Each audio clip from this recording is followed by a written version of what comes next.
Rising Aquarius. I have such a soft spot for Rising Aquarius. I have Rising Leo myself. It's the partner energy of Rising Aquarius. I also have a lot of Aquarius energy. So I appreciate how individualistic Rising Aquarians are. One of my absolute favorite musicians, probably in many ways my favorite singer and lyricist, Jim Morrison, has Rising Aquarius. And I think that there's so much good stuff to get into, and we'll get into that. But I think that that is something that we need to focus on is a big challenge. Rising Aquarius is one of those energies that is not very smooth.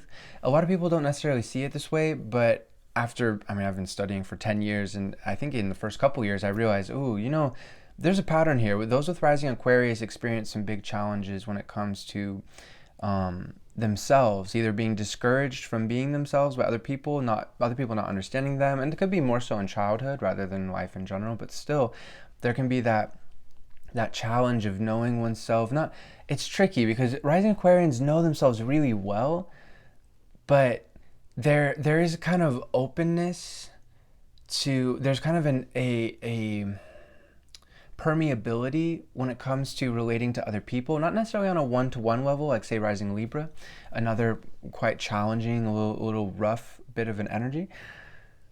It's more of like a people in general, like movements. I think, for example, with Morrison, that challenge was with the youth culture, as well as like rock culture, music culture, this kind of beautiful flowering and blossoming that happened for the younger generations, really the world in general, but especially the younger generations in the 60s.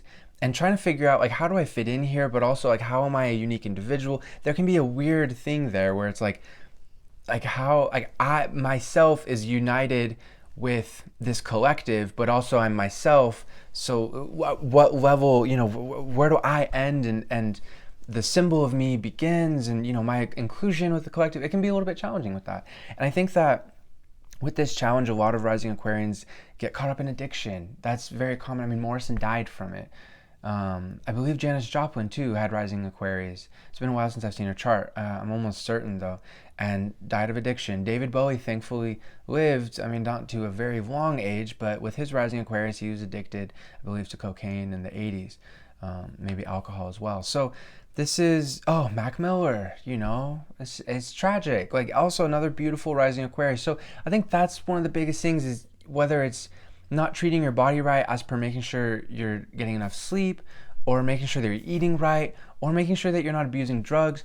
This is a really important challenge, and I care about y'all. Y'all are amazing people, and I mean, everyone has their role in the world, and they're amazing. But I got a soft spot for y'all. Rising Aquarians are really beautifully individualistic, and yet also encouraging other people to bring out the best in themselves.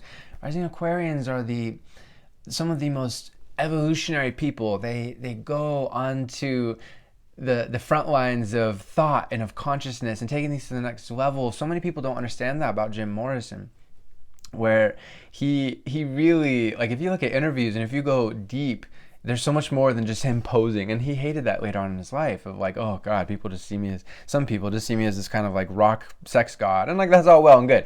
But deeper down, he was a deep individual, a thinker, an intellectual. He had so much to offer, and it's so tragic that was taken from the world so young, that he didn't get to experience the full majesty of growing older, especially as the first Saturn return comes around, because Saturn rules Aquarius.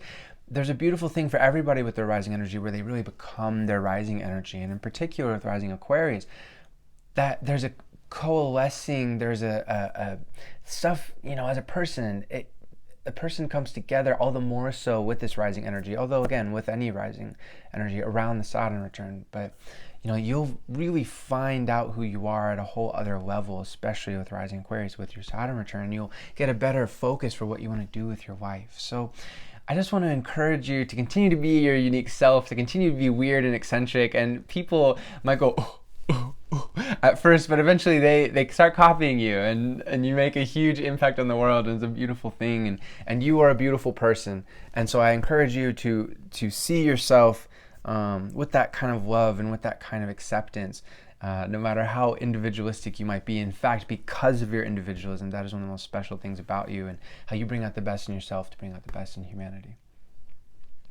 As always, there's so much more to talk about. I have books available in the description that go way more in depth with Rising Aquarius. It's volume 1. astrological natal chart placements, volume 1, sun, moon, and rising. And I got plenty of other stuff available. As always, I'm doing readings. Feel free to get in contact with me. Also, in the description, the info to contact me is there. So take care of yourself. Be your unique self and let your freak flag fly. Infinite love to you, my friends. Namaste. Peace.